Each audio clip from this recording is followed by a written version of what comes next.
Para escolher bem, você precisa ter escolha. E aí, galerinha, beleza? Eu sou o professor Júlio Salomão, aqui do Colégio Lamarck, professor de Atualidades e Geografia. Eu vim passar algumas diquinhas para vocês, para essa segunda fase da Unicamp e da USP. Galera, é o seguinte, sempre temos que ficar muito atentos com tabelas, gráficos e mapas. Isso é recorrente, essa análise gráfica, essa análise de imagens, ela é excepcional para a sua prova de geografia. Portanto, você tem que estar ambientado com isso, tá bom? Galera, existe uma diferença básica entre essas duas segundas fases que vocês vão encontrar. A Unicamp, ela vai mais para um viés de geografia física, mais características naturais, ambientais. Já a FUVEST, ela costuma ir mais para a geopolítica. Pessoal, fatos importantes desse ano. A revista Time elegeu os manifestantes como Homem do Ano. Nós observamos diversos protestos políticos em diversos países. Dentre eles, o mais importante será a Primavera Árabe, né? Desde o norte da África até o Oriente Médio, todos esses países de antigas ditaduras e monarquias, né? Tendo seus governos dissolvidos por protestos populares. Tá certo? Além desses protestos, nós vamos ter também no mundo ocidental protestos no Reino Unido, nós vamos ter os protestos no Chile e também os protestos nos Estados Unidos, no Occupy Wall Street, beleza? Quanto aos fatos ambientais, este ano nosso fenômeno principal natural foi o tsunami no Japão. Esse tsunami que ele vem atrelado a uma outra crise mundial, uma crise energética. A crise energética, hoje nós temos algumas formas de solucioná-la. Se fala muito em energias limpas, em formas de obtenção de energia limpa. Contudo, toda a União Europeia, principalmente a Alemanha, ela estava se voltando para a energia nuclear. Tá certo?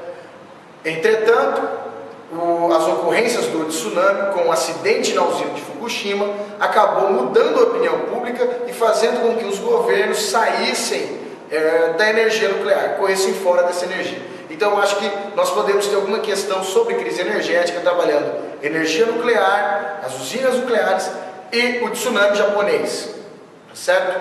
Bom, pessoal, falando em crises, nós temos também esse momentinho de crise econômica mundial, essa crise que vem desde 2008 e atualmente ela vai transcender a crise econômica e chegar a uma crise estatal. Esta crise estatal que nós vemos os países falindo, porque dentro dos modelos econômicos que nós estamos seguindo, chegamos ao neoliberalismo, ao Estado mínimo, e esses países se desregularam, como é o caso dos PIGs, Portugal, Irlanda, Itália, Grécia e Espanha, países que estão quebrando, países que valorizaram mais as suas empresas do que o real Estado, a real função do Estado, manutenção da ordem e a lei. Já que nós falamos dos PIGs, vamos falar de um outro grupinho de países, esses países emergentes que vão se transformar nas grandes economias mundiais. Nós estamos falando dos BRICS, Brasil, Rússia, Índia, China. E este ano entra a África do Sul. Portanto, vamos formar 5 países BRICS, nós vamos ter um S a mais. Esses países de economias pujantes, que não sofreram tanto com essa crise econômica mundial como sofreram os países de primeiro mundo, são referência de mercado para as grandes multinacionais. Então as maiores empresas, os grandes países que nunca se voltaram para nós, hoje eles estão vendo a nossa classe média como um grande mercado consumidor para eles. Tá certo? Entrando em Brasil, pessoal, eu vou pontuar duas coisinhas principais. Bom, além dessa dos BRICS, da nossa economia pujante, tá certo? Eu vou pontuar duas coisinhas. Uma delas, o IBGE, o novo censo. Nós temos uma mudança da população brasileira. População brasileira que era de uma maioria de adultos, de jovens, perdão, uma maioria de jovens, hoje já temos uma maioria de adultos. Isso vai nos gerar uma futura população de idosos. Nós temos, isso vem como melhoria da qualidade de vida do povo brasileiro, uma melhoria do IDH brasileiro. Então todas essas questões são importantes para nós darmos uma olhadinha.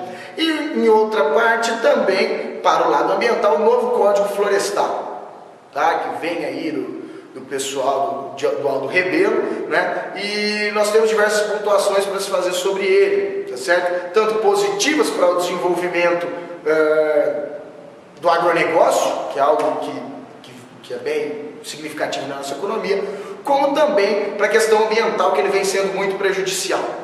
Então, pessoal, esses são os temas, as minhas dicas. Guardem para vocês, é praticamente impossível nós acertarmos, né? Mas vou dando algumas diquinhas aí. Uma boa prova, vão em paz, calmos, mandem bala. Até mais, um abraço. Em busca da evolução, sempre.